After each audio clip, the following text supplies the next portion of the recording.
भेद गिनाए जा रहे हैं।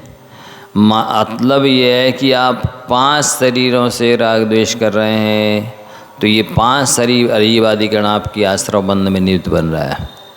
किसी की मन से, वचन से, काय से आप राग द्वेष कर रहे हैं, तो ये आपकी आश्रव बंध में निमित्त बन रहा है।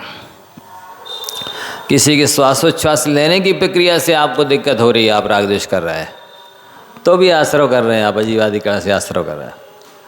आश्रव कर्ण बताया जा रहा ना, तो ये इस तरह से, और 5 शरीर 3 बल श्वासोच्छ्वास, ये मूल गुण निर्वर्तना है। इससे आप राग द्वेष कर रहे हैं तो कर्म कर रहे हैं। उत्तर गुण निर्वर्तना, हाँ, इतना सा रचना है, कोई भी चीज़ बनी है, आप उसी में राग द्वेष कर रही है, अच्छी है, ये बुरी है, तो कर्म बंद कर रहे हैं आप। अजीब को निमित्त बना कर, चित्रकर्म है, कोई भी चित्र है, देखा ये अच्छा नहीं, ये बहुत अच्छा लग रहा, लो राग द्वेष कर लिए, कर बंद हो गया। आदि और भी हैं, पुस्तकर्म हैं, हाथी दांत के बने हैं और पत्थर के बने, और भी कई चीज़ों से बनी चीज़ें होती हैं। उन उपकरणों को, उन पुतलियों को या किसी भी चीज़ को देख के आप विकल्प कर रहे हैं, ये अच्छी है, बुरी है, अच्छे बुरे भाव कर रहे हैं, सो अच्छा बुरा कर बंद कर रहे हैं। चेतन हो चाहे अचेतन हो, अनुकूलता हो या प्रतिकूलता, कैसी भी परिस्थिति वो समता रहेगी तो कर्म नजरा होगी। समता कोई वितरागता कहते, उसी को ज्ञायक भाव कहते। यदि नहीं रहा ये ज्ञायक भाव, कुछ भी भाव करते हैं, बस उस भाव के अनुरूप आपको कर्मबंध हो जाना है।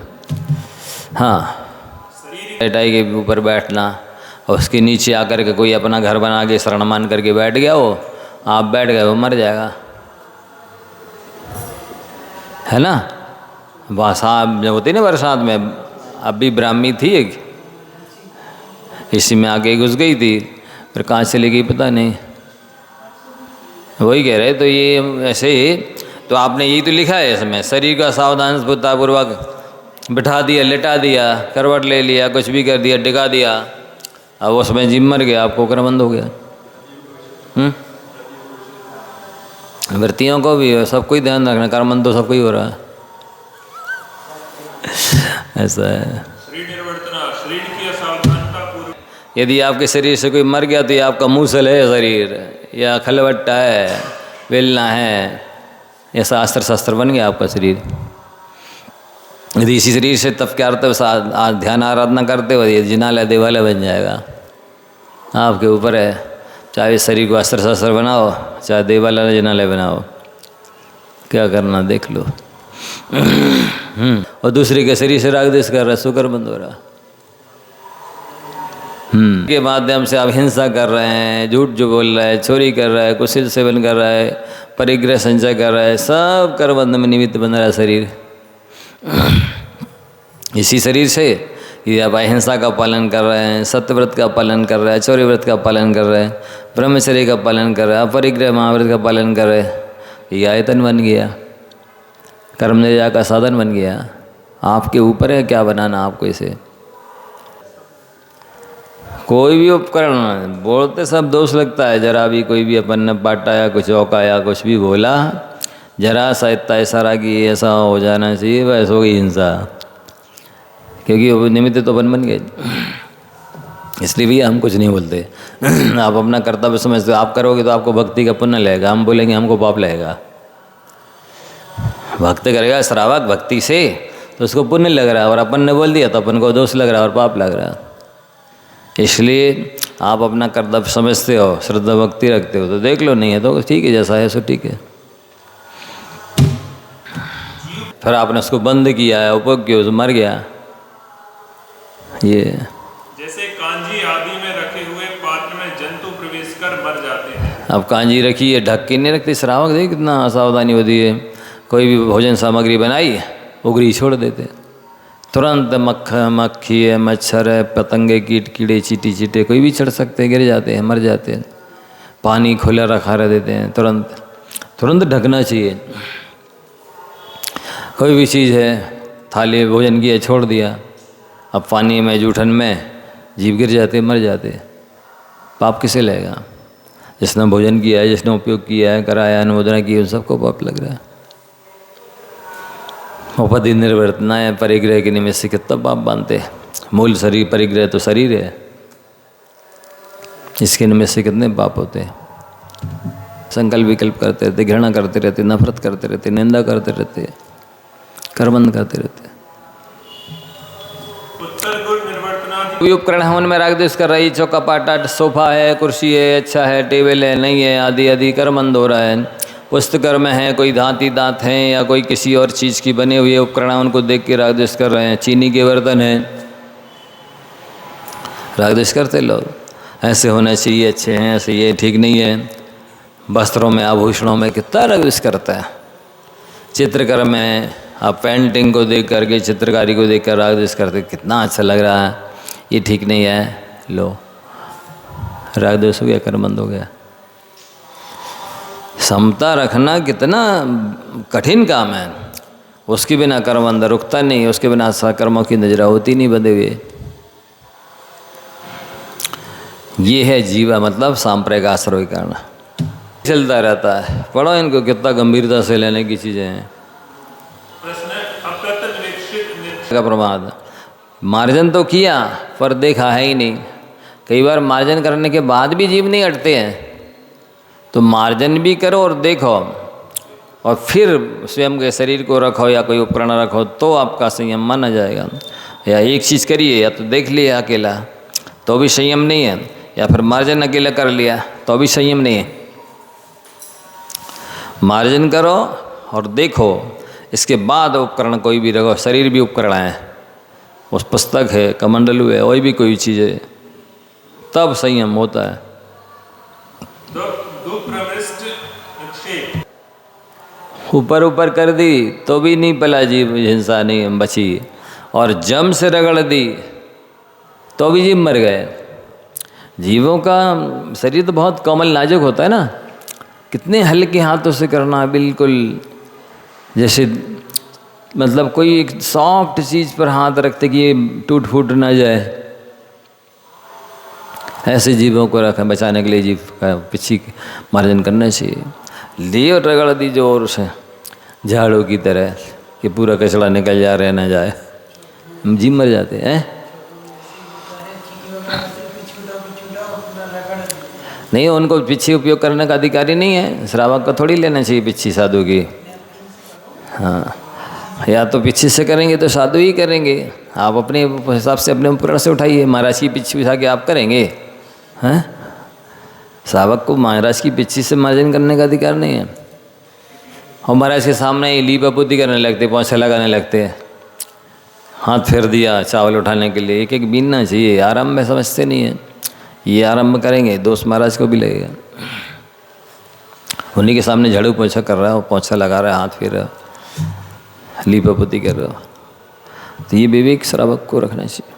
अपन लोग मना कर दो तो भी मानते नहीं, महाराज जी ऐसा कर रहा है, पानी समेट रहा है, चावल बीन रहा है, ऐसा कर रहा है, कर्मबंध होता है। को कोमल रखते हुए, जीव रक्षा का ध्यान रखते हुए हल्के हाथ से करना है मार्जन, तो जीव बचेंगे, नहीं तो नहीं बचने वाले।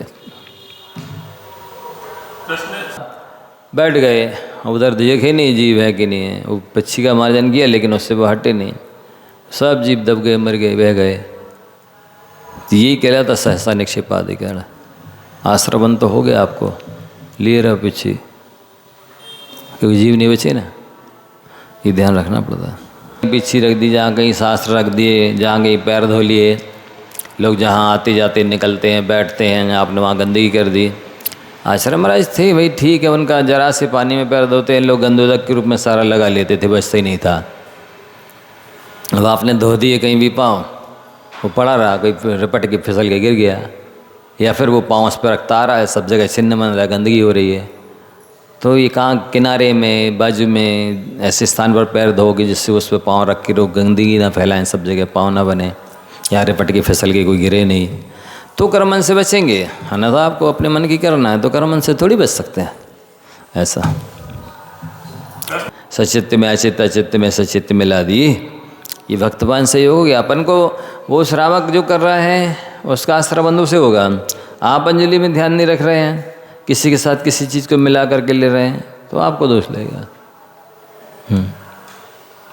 अंजलि में आपका अधिकार है कि आपको किसके साथ किसे मिलाना, किसके साथ किसे लेना नहीं लेना, ऐसा। जिनमें दूसरे के कमल पिच्छी से अपना कमंडलू मार्जन करना, इस तरह से भिन्न भिन्न उपकरणों को किसी का भी मिला दिया, किसी में किसी भी मिक्स कर दिया, पुस्तकों को यहाँ का वहाँ कर दिया, पिच्छी को यहाँ की वहाँ बदल दी, कमंडलू को यहाँ का वहाँ बदल दिया। अथवा धूप में रखी है पिच्छी ये और कमंडलू ठंडे में रखा है, या कमंडलू धूप में रखा है, पिच्छी छाया में रखी है, जाके मार्जन कर दिया, दोष लग गया। पानी मिला दिया उसमें, दोष तो लगता है आप लोग को भी। वस्त्रों का भी लगाना चाहिए इसी तरह से, कोई भी चीज़ ठंडी की गर्म मिला रहे, गर्म से ठंडे में ले जा रहे हैं तो दोष तो लगता है। मनोनिसर्ग, ये दुष्ट मनोनिसर्ग हो गया, मन को वश में नहीं रखा तो कर्मन तो होगा। पवित्र विशुद्ध एकाग्र रखेंगे, धर्म ज्ञान में बनाएंगे तो वैसे उस तरह से पुण्य बंद होगा, और आर्त रौद्र ध्यान करेंगे तो अशुभ कर्मों का बंद होगा। यदि निंदा कर दी, शिकायत कर दी, कुछ भी किसी को हताश उदास निराश कर दिया, अच्छे काम से रोक दिया, बुरे काम में लगा दिया, जो वचन का दुष्ट निसर्ग है, ईर्ष्या द्वेष घृणा वर्षा अहंकार, बस होते रहती है सब काम। काय निसर्ग, गए देवदास गुरु के सामने, ये काय निसर्ग है, दुष्ट काय निसर्ग है, अशुभ कर्मों का बंद होता है। क्योंकि आप सुख साता से बैठना चाह रहे हैं ना, तो विनय कहाँ रही, आलस हो गया, साता वेदनी को आदि का सब कर्मों का बंद होगा। केवल यह सूत्र किस लिए कहा गया, इसको भले सुख छोड़ सकते, बाकी सब लेने का है, ये भी सब मन में चल रहा है। हाँ, वैष्णव यहाँ प्रसंग में वो अंतर भाव ऐसा हो रहा है, कौन सा विषय पढ़ रहे सुना रहे हैं, कहाँ का प्रसंग छेड़ दिया है? अनादर का भाव है। हाँ जी, जिनवाणी सुनने मिल रही है, दिव्य ध्वनि सुनने मिल रही है, मैं बहुत पुण्यवान हूँ, हे भगवान ये अवसर हमेशा मिलता रहे, ऐसा भाव नहीं है। ब्रैकेट में क्या लिख रहा है, सम्मान किया जा रहा है और इनका सम्मान हो रहा है, बड़े कहीं क्या है, ये थोड़ी सम्मान लायक थे, इनकी इतनी प्रशंसा किए जा रहा है, ऐसा मन में कुछ कह नहीं रहा है, मन ही मन सोच रहा है, सहन नहीं हो रहा उसको, उनका सम्मान उनकी प्रशंसा। सही बोल रहे हैं, सही समझा रहे हैं, फिर भी हाँ कहाँ की व्याख्या लगाएं, मन में इस तरह से भाव आ रहा है, यही प्रदोष कहलाता है। निहनाव किसे कहते हैं? हृदय संस्कृत है, प्राकृत है। किसी ने पूछा वैसा भी क्या अर्थ है, इसका क्या मतलब है, हमको नहीं आता, हमें नहीं मालूम क्या इसका अर्थ है। या कोई गृहस्थों के हिसाब से कोई कला विद्या आती है, कोई पाक भोजन सामग्री बनाना आती है, हमको नहीं आती। मेहंदी रचाना मान लो आती है, हमको नहीं बनती है, हमें टाइम ही नहीं है। हैं? हाँ, तो वो यही नहना है ना, क्योंकि पैसे का सवाल हो गया, इतने पैसे दो, हमारे घर पे आओ, हम जब कहेंगे तब आओ, तो हम बताएंगे, सिखाएंगे, देंगे, काम करेंगे, नहीं तो नहीं करेंगे। अंदर में लोभ मान आदि कषाएँ बढ़ गई ना, इसलिए ही तो पैसे नहीं कह रहे, नन्हा कहलाता है। जो कला जो विद्या आपको आती है और फिर भी कहती है हमको नहीं आती, हमें याद नहीं है, हम नहीं पढ़ा सकते, नहीं समझा सकते, हमें खुद नहीं आता, पता नहीं वो पुस्तक कहाँ रखी है मालूम है लेकिन नहीं देना, यही तो पैशन है। निर्भम सागर जी, आपने पढ़ लिया मान लो नाम वाला, आप कोई कहे पढ़ा दो, नहीं हमको नहीं आती, हमने नहीं पढ़ी, अतः पुस्तक नहीं है, नहीं तो हम पढ़ा देते, और पुस्तक रखी है, नहीं ना हो गया।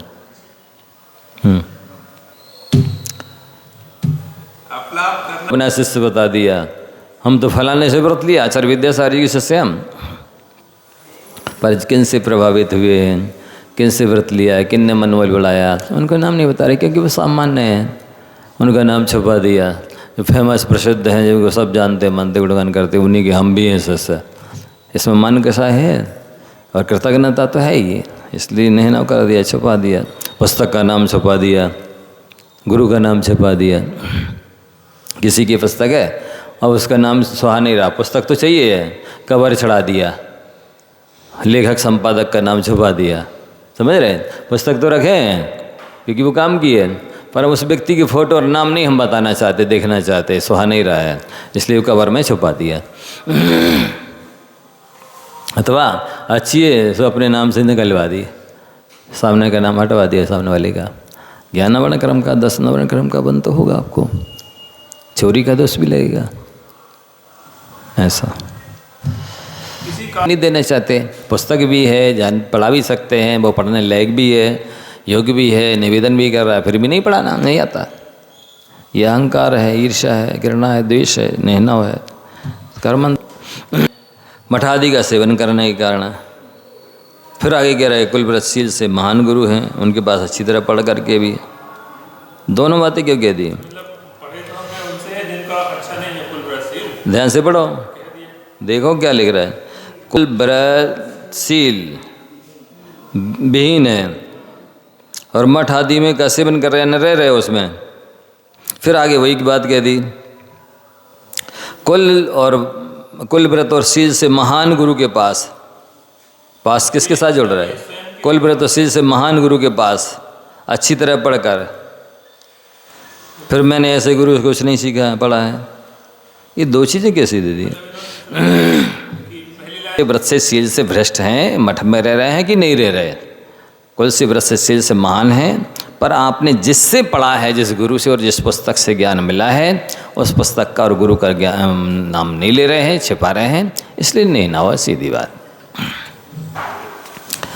चलिए, अब उनके जिनके निमित्त से घर से निकले हैं, अब उनको कोई जानते ही नहीं है, इसलिए सीधा विद्यासागर जी का नाम लिया ना, दुनिया जानती है जिनको।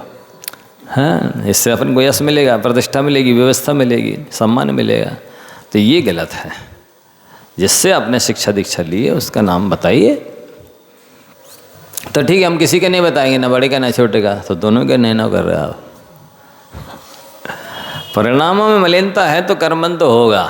सहजता सरलता नहीं है, स्वाभाविकता नहीं है, जैसा है वैसा नहीं है, तो कर्मन तो होगा। मप्यक्षरम यस्तु गुरु शिष्यम प्रबोधयेत पृथिव्याम नास्ति तद्द्रव्यम यद दत्वा हिंदणी भवेत। एक अक्षर का भी ज्ञान देने वाले को इतना उपकार होता है उसका कि पृथ्वी पर ऐसी कोई चीज़ नहीं जिसे दे करके उनका उपकार चुकाया जा सके। दूसरा श्लोक है, एक अक्षर पदातारम यो गुरु नाभिमन्यते स्वान योनिम सतम लब्ध्वा चांडालेषु अभिजायते अथवा नरकेषु अभिजायते। एक अक्षर का ज्ञान देने वाले को भी जो गुरु नहीं मानता है, वो 100 योनि कुत्ते की प्राप्त करता है, बाद में चांडालों में जन्म लेता है और नरकों में जन्म लेता है।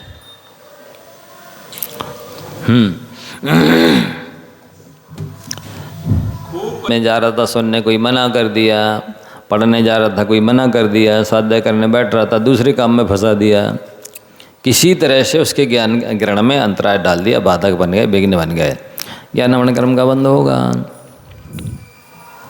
प्रश्न, आसादन किसे? नहीं, विद्यार्थियों के पढ़ने में तथा गुरुजी के पढ़ाने में ज्ञान का विच्छेद करना अंतराय भी है कि किसी भी तरह से कहीं से भी उसको ज्ञान मिल रहा था और उसकी ज्ञान वृद्धि में आप बाधक बन गए, अंतराय बन गए, निषेध कर दिया, तो ज्ञानावरण कर्म का बंद, अंतराय कर्म का बंद होगा। यहाँ कौन आएगा? यानी किसी भी तरह से कोई ज्ञान की वृद्धि होने वाली थी, या शिविर लगाने के लिए कहा किसी ने, नहीं वैसा ही ठीक है, शिविर नहीं लग पाएगा, कौन आ रहा है, इतने टाइम नहीं आता, अनुकूलता नहीं रहती है। इसी तरह से शिविर में, स्वाध्याय में, पाठशाला में किसी भी तरह से लोगों को ज्ञान की वृद्धि होने वाली थी, धर्म की प्रभाव होने वाली थी, वो मना कर दिया, अनंगा डाल दिया। ज्ञान और ज्ञानी इनका नाम नहीं लेना हमें। देखो, जबकि बताना चाहिए, ये बता दोगे तो लोग उनसे लाभ लेने लगेंगे, नहीं उनको लाभ लेंगे, फिर मेरे को कौन पूछेगा, मेरा सम्मान कौन करेगा, सब उनके पास जाने लगेंगे, इत्यादि कोई मन में विकल्प है, दुर्भाव। इसलिए उनका ज्ञानी का नाम छुपा रहे हैं, सम्मान नहीं कर रहा है, प्रशंसा नहीं कर रहे हैं, ये भी आसाधन है। अच्छा बोलते हैं, अच्छा पढ़ाते हैं, गुण कीर्तन करना चाहिए, प्रशंसा करना चाहिए कि इनकी कृपा से हमको ये, हम पढ़ लिख गए, हमको तो कुछ नहीं आता था, करना चाहिए, अब भी नहीं करना। ठीक है, जो थोड़ा मान लो अनुशासन में रखाया, कभी डांट दिया, वो याद रखेंगे इन्होंने हमको ऐसा किया था, और उतना सारा ज्ञान दिया, उपकार किया, वो याद नहीं है। ये दुर्जन का लक्षण है। उपघात ऐसे भी करना चाहिए, हाथ जोड़ना चाहिए, खड़े होना चाहिए। प्राय करके लोगों को आलस आता है, बैठे ही रहेंगे, ज़्यादा ज़्यादा थोड़ा बहुत कर लिया तो कर लिया, अब कौन खड़े होए। कैसे करना चाहिए था ना आपको, विनय नहीं की। बचनों से भी प्रशंसा करना चाहिए, जयकारा लगाना चाहिए, नहीं लगाया, ठीक चलने दो, ये गड़बड़ है जी। इतना पढ़ते हमको याद ही नहीं रहता, हमको समझ में नहीं आता है। तो क्यों नहीं आता है? पिछले जन्म में ये किए होंगे आपने कार्य, इसलिए वर्तमान में ज्ञान है भी नहीं और समझ में भी नहीं आता, याद भी नहीं रहता है। ज्ञान संबंधी प्रदोष कर्म के आश्रव के लिए निमित्त बनेंगे, दर्शन से संबंधित दर्शनावरण कर्म के लिए आश्रम में निमित्त बनेंगे। दोनों के अलग अलग बताएंगे यहाँ पर, अभी बहुत ध्यान से सुनने लायक। मतलब जिनने शिक्षा दी है, दीक्षा दी है, संस्कार दिए हैं, प्रायश्चित दिए हैं, उनके ही अभिप्राय के प्रतिकूल चल रहे हैं तो क्या कर रहे हैं देख लो। ज्ञानावरण कर्म का बंद कर रहे हैं, कल्याण नहीं कर रहा है, प्रभावना नहीं कर रहा है, कर्म का बंद कर रहा है। लिखा ना, आचार्य के, उपाध्याय के, यानी जिनने पढ़ाया है उन्हीं के प्रतिकूल उपदेश दे रहे हैं, उनके प्रतिकूल चल रहे हैं। स्पष्ट लिखा ना, जिनसे दीक्षा ली है उनके अभिप्राय के प्रतिकूल चलना, किसी अपने अहंकार वश, अपने अहंकार की पुष्टि नहीं हुई, अपनी बात नहीं मानी गई तो हमको नहीं मानना। अब इस परंपरा क्यों नहीं मानना, अलग से परंपरा चला देंगे, हम क्या कम है। ये ज्ञानावरण कर्म के आश्रव के लिए कारण है। अकाल में अध्ययन कर रहे हैं, जो काल नहीं है, चतुर्दशी है, अष्टमी है, अमावस्या है, पूर्णिमा है, अष्टारेख है, 10 लक्षण लगे हैं, फिर भी सिद्धांत ग्रंथों को, जो जिनकी श्रुत पंचमी को पूजन करते हैं, उन ग्रंथों का अध्ययन चल रहा है। तो ये ज्ञानावरण कर्म के आश्रय में निमित्त बनेगा, इसलिए इन ग्रंथों को असमय में नहीं पढ़ना चाहिए। जो संकलन ग्रंथ हैं, थोड़ा इधर आ जाइए, निकल जाए वो लोग। अन्य आराधना ग्रंथ हैं, ज्ञान आराधना, दर्शन आराधना, चारित्र आराधना, भगवती आराधना है, मूलाचार है, मूलाचार प्रदीप है, और जो भी अनकार धर्मामृत है, आचारांग के जितने भी ग्रंथ हैं, प्रथमानुग के जितने ग्रंथ हैं, बाकी सब पढ़ सकते हैं। केवल सूत्र ग्रंथों की अकाल में पढ़ने का निषेध है। सप्ताह सूत्र तो वो धवला या धवला महाधवला में आता नहीं। श्रुत पंचमी के में जिनकी पूजा होती है वो 39 पुस्तकें लेना है, 16 धवला की, 16 जयधवला की, 16 महाधवला की। इनको छोड़ के नहीं, 6 महाबंद की पुस्तकें, उनको छोड़ करके बाकी पढ़ सकते हैं। लो एकदम क्यों लगे जाओ, चक्की की तरह लगे रहो, हैं? लगातार लगातार क्यों पढ़े? कौन किसी की नौकरी कर रहा है क्या? इतना पढ़ना उतना पढ़ लिया, बाकी बैठे आराम से। अरे भैया, कायक्लेश नाम का तप कहलाता है, अवीक्षण ज्ञानोपयोग नाम का जो है ना, तीर्थंकर प्रकृति के बंध में कारणभूत भावना है। अवीक्षण ज्ञानोपयोग है और कायक्लेश नाम का तप है, और अनेक प्रकार से ये जो है ना धर्म ध्यान के अंतर्गत आता है, लेकिन उसको किसी भी तरह ले लिया। ये कोई तरीका है? लगातार लगातार पढ़ते ही रहो। कोई आराम, विश्राम, मनोरंजन भी तो किया जाता है, तो क्या उतने समय में कर्मबंध नहीं होता? कर्मबंध से बचना है तो आपको ज्ञानमय उपयोग को तो बना के रखना होगा। खाली दिमाग शैतान का घर, चाहे श्रावक हो चाहे साधु हो, खाली दिमाग रहेगा वो कुछ ना कुछ शैतानी करेगा, कराएगा। यदि उससे बचना चाहते हैं तो आपको ज्ञानमय उपयोग रखना होगा। तीसरा, अनादर से अब कब तक पढ़े जाएंगे, ये तो पढ़ते ही पढ़ाते जा रहे हैं, बंद ही नहीं कर रहे हैं, घड़ी नहीं देख रहे हैं। इनको तो वैसे एकदम माइक मिल गया और वह सुनने वाले मिल गए, सो ना समय का ध्यान है ना दूसरे के बारे में सोच रहे हैं कि इनको भी खाना पीना है, जाना है, क्या कुछ करना है, कि विश्राम करना है, बस लगे जा रहे हैं। ये अनादर हो गया। अलग से सभा जमा ली, सो यहाँ की सभा खाली रह गई, ना यहाँ का सुन पाए और ना आप गुरुजन की बिना रही, स्वयं वक्ता बन गए, अपने झंडा अलग गाड़ दिया, अपने अनुयायी अलग खड़े तैयार कर लिए। ये तीर्थोपरोध कहलाता है। जिस समय बड़े हैं, बैठे हैं, क्लास ले रहे हैं, प्रवचन कर रहे हैं, उस समय किसी को अपने पास नहीं बिठाना, कोई क्लास नहीं लेना, कोई चर्चा नहीं करना। नहीं, आप जाइए वहाँ सुनिए, महाराज जी क्लास ले रहे हैं, प्रवचन कर रहे हैं, वहाँ बैठिए। नहीं तो लोगों को तो क्या, उनकी नेचर है ही नहीं, उनकी हैबिट है ही नहीं, उनका अभ्यास नहीं है, वो तो चाहती है गप्पे सप्पे करें, आप कहें नहीं जाइए, क्लास प्रवचन हो रहा, आप इधर हम अभी हमारे साथ पास आएंगे, हमको भी स्वाध्याय करना है, आप जाइए। प्राय होता है ऐसा, एक महाराज वहाँ प्रवचन कर रहा है, बाकी के सब महाराजों ने अपनी अपनी सभा लगा ली, कुछ भक्तों को यहाँ रोक लिया, कुछ को उन्ना रोक लिया, कुछ को उन्ना रोक लिया, कुछ को उन्ना रोक लिया, सभा वहाँ खाली पड़ी। ये तीर्थोपव्रत कहलाता है। जिस समय क्लास प्रवचन चल रहा है किसी को अपने पास नहीं बैठाना, नहीं आप उधर जाइए, सभा भरेगी, प्रभावना, उनको भी ज्ञान मिलेगा, आप भी ध्यान अध्ययन कर सकेंगे, प्रभावना होगी।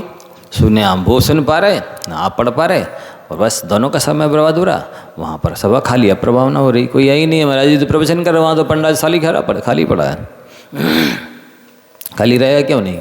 सभाएँ तो अपनी अपनी जमी है, गंधकुटी तो सबकी अपनी अपनी लगी है, दिव्यध्वनि तो सबकी कर रही है।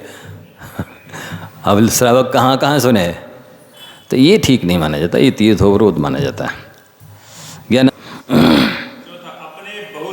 अहंकार रखना अंदर में, मेरे जैसा ज्ञान किसी को नहीं है, तो आपको ज्ञान होते हुए भी ज्ञानावरण कर्म का बंद होगा।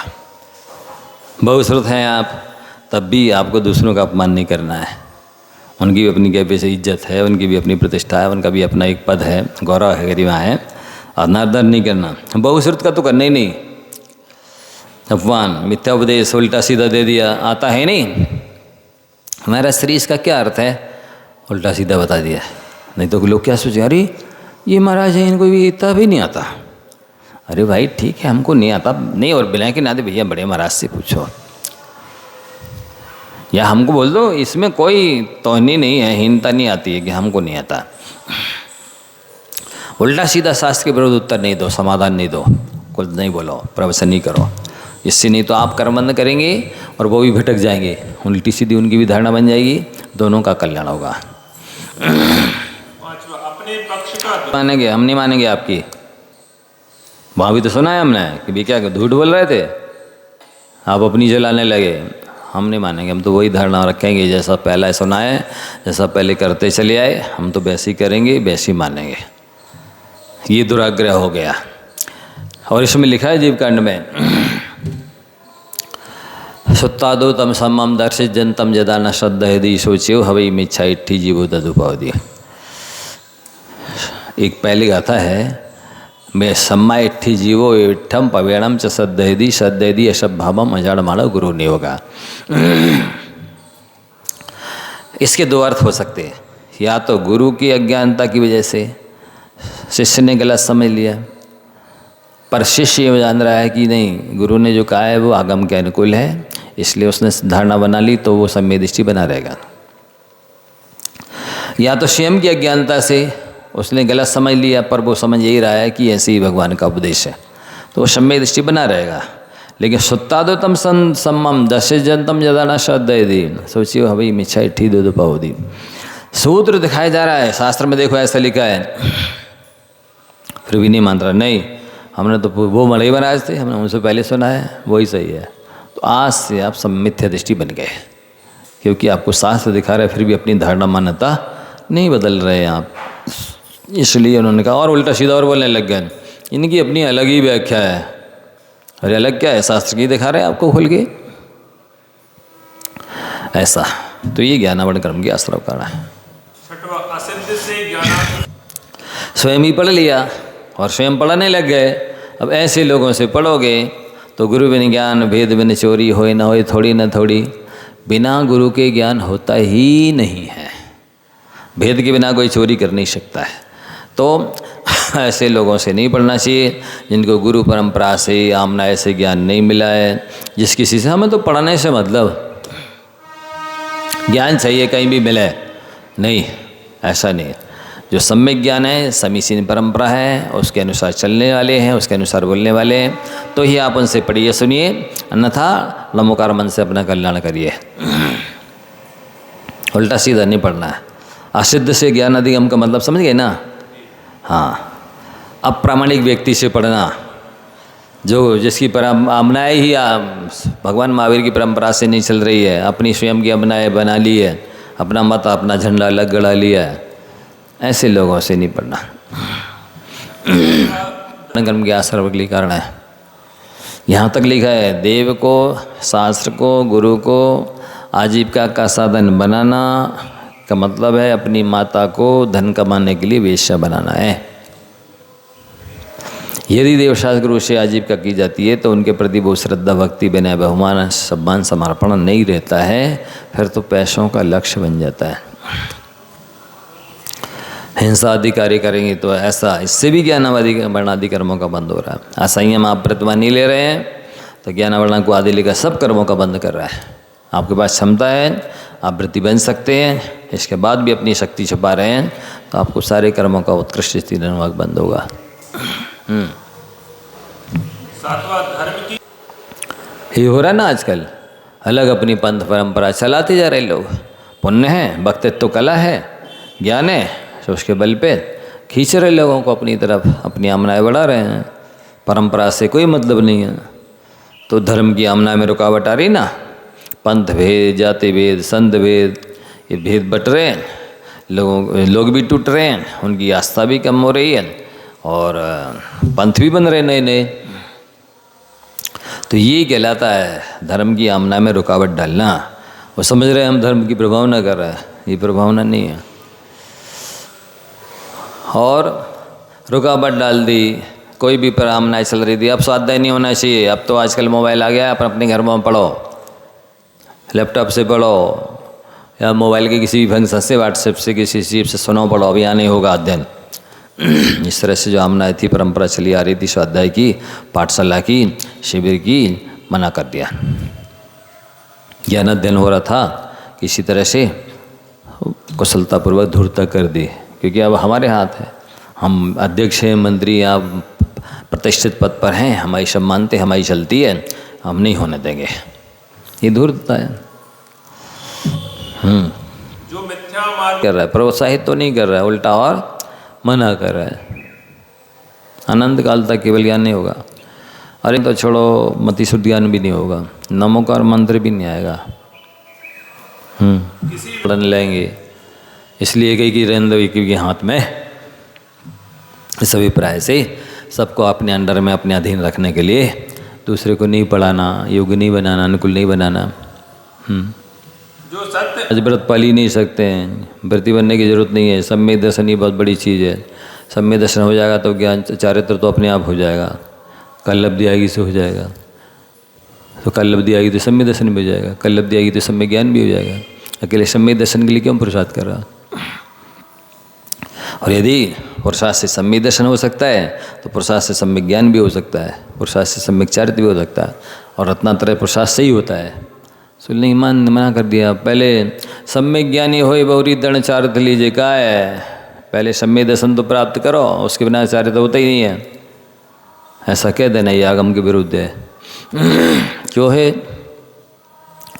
इसलिए कि इष्टोपदेश में पूज्यपाद स्वामी ने लिखा है, वरम व्रतई पदम दैवम ना व्रतैवत नारकम छाया तपस्थयोर्वेदा प्रतिपालय तोर्महान।